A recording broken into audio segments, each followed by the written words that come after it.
Есімім Бағдат. Жасым 40-қа таяп қалды. Сонда да әлі күнге дейін жападан жалғыз күн кешіп келемін. Үйленбедім емес, жастықтың жалындап тұрған шағымда 20-ға таяған кезімде отау құрдым. Әсем есімді сұлу бойжеткенге ессіз ғашық болып жассың ғой деген айналамдағы адамдардың сөзін құлағыма ілмей сүйіктімді еркінен тыс алып қашып келдім.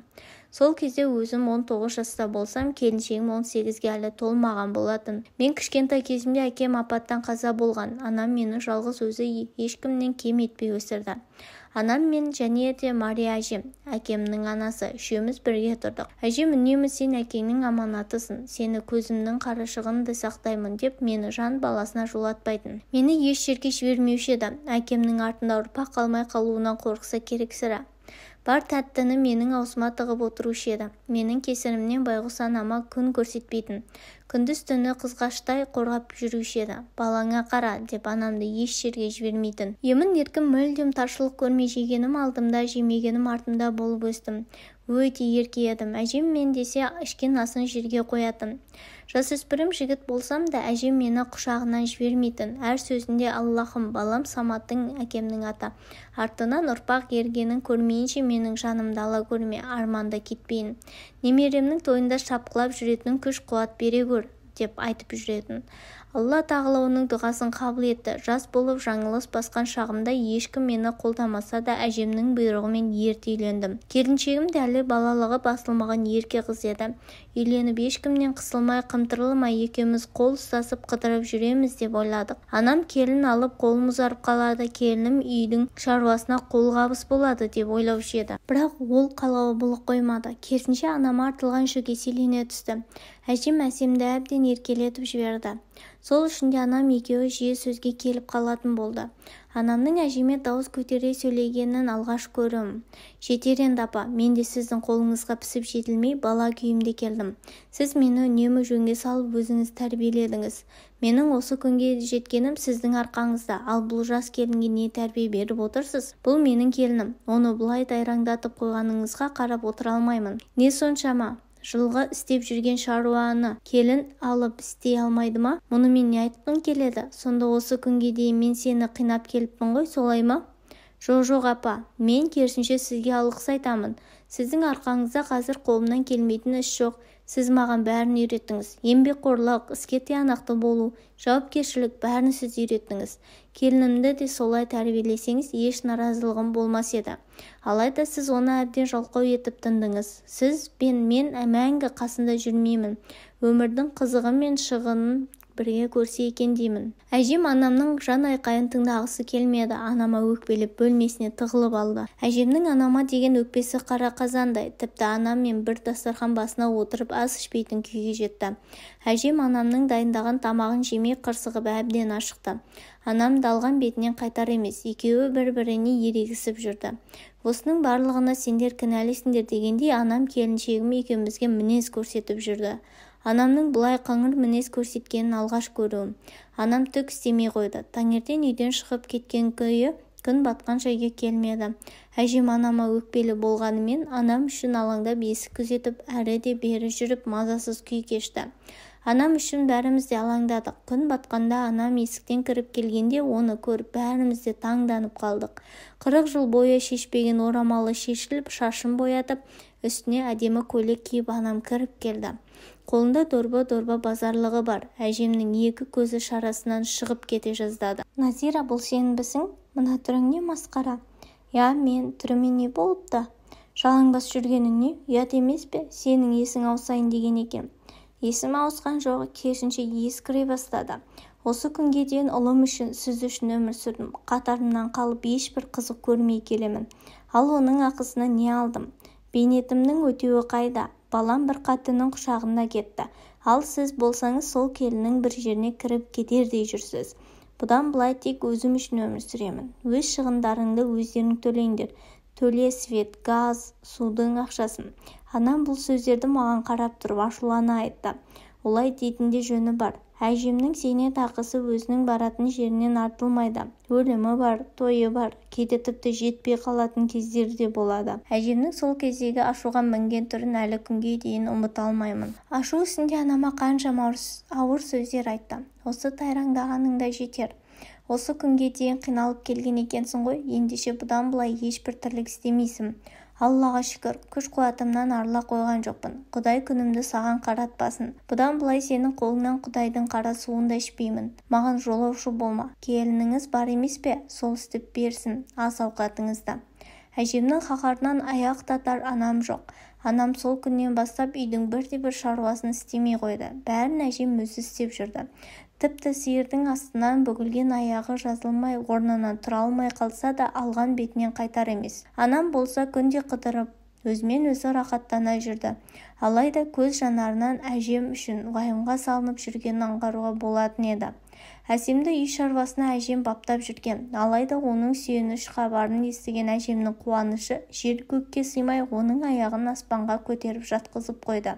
Әсем құрсақ көтеріп ана танатын еді. Әжем өте намысшыл адам болатын. Бар шаруаны жасау қиынға соқса да анамның алдына барған жоқ. Қазіргі техникалардың тілін білмеген соң әжем есік алдында қолданыстан шыққан өзінің тандырына нан жауып жүрген. Ыстықтан ба әлде анама деген ашулыса ма, өкпесінен бе, қан қысымы көтеріліп есік алдында есінен танып құлады. Анам бөлмесінде терезеден қарап отырған болса керек, бірден жүгіріп келе қалды. Мен көтеріп әкеліп үйге жатқыздым. Анам дереу тілінің астына дәрісін салып шырылдап жылап жүр. Апатайым, мен де ақымақ келініңізді кешіріңізші. Мен үшін тірі жүргеніңіздің өзі бақыт. Менің арқа сүйер сүйенішім өзіңіз ғана емес пе? Мені тастап кетпеңіз, апатайым. Мама, әжеме ештеңе де болмайды. Шық бұл жерден, жатып ішер арам тамақ неме. Осының барлығы сенің кесіріңнен. Өз еркелігің аздай, балалығы басылмаған тағы бір ерке тотайды алып келіп, берекемізді қашырдың, жоғалары. Анам мені осылай бөлмеден қуып шықты. Сол кезде мен анамды өзіме жау көрдім. Анам әжемнің қасынан бір елі ажыраған жоқ. Күндіз-түні қасында болды. Ыстықтай сорпасын үзбей, дәрілерін уақытында ішкізіп күтім жасады. Әжем ес жиған соң тағы да сол қырсықтығын жалғастыра берді. Әжем өзінің қауқары жетпеген жоқ ас суын Әсемге дайындатып жүрді. Мұрны тыржыңдап, әйелім әрең бір тамақты істейтін. Үйде береке жоқ. Айналдырған 3 әйелдің басы біреуге сыйыспай жүр. Мен де үйден безе бастадым. Келіншегім мен қол ұстасып қыдырып ойнап күліп жүргім келетін. Әсем үнемі әжеме күтім жасап жүрген соң біз үй қамақта отырғанда күй кешіп жүрдік. Әсем ыңқылдап-сыңқылдап жүріп аман-есен ай күніне жетіп ұл баланы дүниеге алып келді. Әжемнің қуанышы қойнына сыймай, бар ауруын ұмытып кеткендей шапқылап жүрді. Тышпақтап жиған тергеннің бәрін шашып шөбересінің шілдехана бесік тойына дүркіретіп жасап берді. Әсемнің қолын мұздай суға тигізбей, анам мен әжем шыр-пыр болып шапқылап әлек. Ұлым Батырхан бұл үйге бақ-береке әкелгендей, әжем мен анамның ара қатынасы жақсара түсті.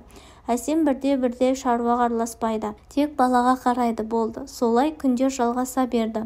Ұлым 8 айдан асып еңбектеп жүре бастады. Әсемнен қашып үнемі әжемнің қасынан шықпайтын. Әжем байғұс өз әрең жүргеніне қарамай шөбересін арқалап жүруші еді. Ал анам жұмыста болған соң үйдің шаруасы Әсемнің мойнына артылды. Әбден дайын тамақты жеп ішіп дайын асқа тік қасық болып үйренген әйеліме бұл жүк ауырлық қылған болса керекті. Күн сайын жылап-сықтап миымды ашыта бастады. Жаным, мен де адам секілді өмір сүргім келеді. Мен үйде емес түрмеде жүрген секілдімін. Баланы ауыртасың, анда барма, мұнда барма, олай істеме, бұлай жасама.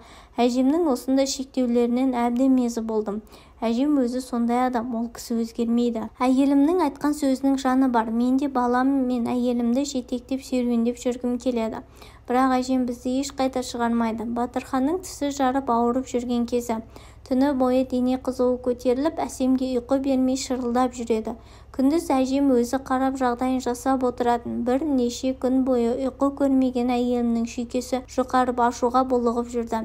Әжем еш уақытта 5 уақыт намазын қалдырмайтын. Әжем намаз оқып жатқанда Әсем ұлымыздың қыңыр мінезіне төзе алмай құйрығына 1-2 салып жіберді.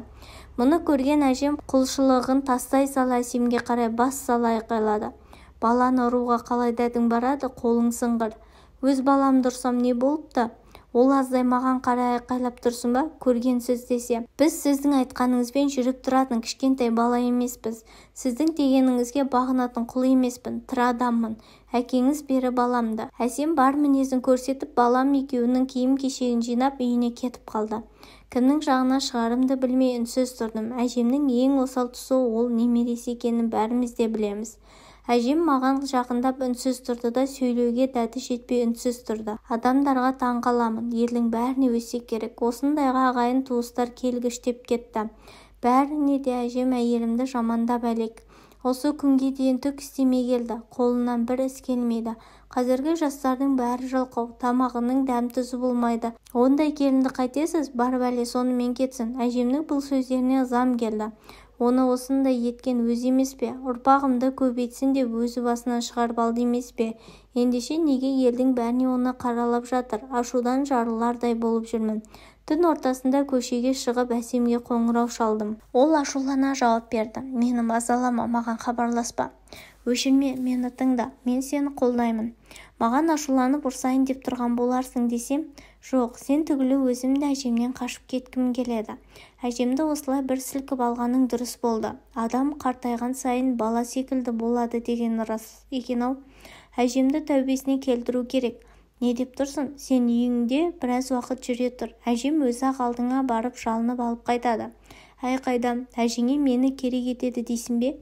Мен білетін әжем болса, Батырхан үшін бәріне де барады. Негізі мүлдем ажырасып кететін ойым жоқ. Ашумен кетіп қалғаным дұрыс болмады. Маған сен, біздікі дұрыс. Әжем өзгеріп, біз әжемнің емес, әжем біздің қалауымызды орындайтын болады. Сол түні ұйқым келмей таңға жақын көзім ілініп кетіпті. Демалыс күні болғандықтан болар, еш алаңсыз ұйықтап жатыр екенмін. Маңдайым тиген ыстық алақанды сезіп ұйқымнан ояндым.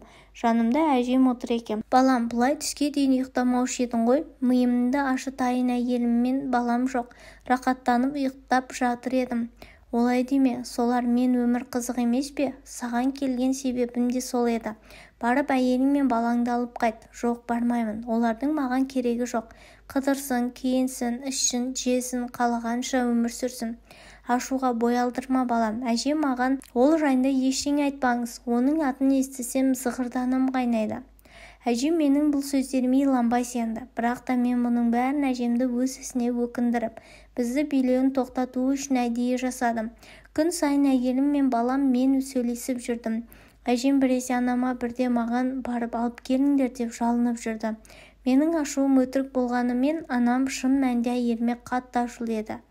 Өзі кетті, өзі келсін деп жүре берді. Әжем шөбересін сағынып көзіне жас алып жылап алатын.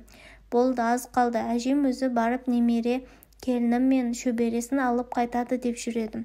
Бірақ та мүлдем мен күтпеген жағдай орын алды. Таңға жуық шырт ұйқыда жатқанмын. Анамның шыңғырып айқайлаған даусына шошып оянып сасқанымнан іш киіммен сыртқа жүгіре шықтым. Анам жерде жатқан, маңдайы жарылған әжемді көтере алмай арпалысып жатыр екен. Дереу әжемді көтермек болдым. Сол сәтте әжем қор ете қалды. Әжемді үйге кіргізіп бара жатқанда бүкіл денесі бір сілкінді де сылқ ете қалды. Я, әжем менің қолымда, көз алдымда жан тапсырды. Әжем соңғы күндері ешкімге сөйлемей қойған болатын. Әсем екеумізді шын мәнінде ұрсып жүр, ажырасып кетеді деп ойлады.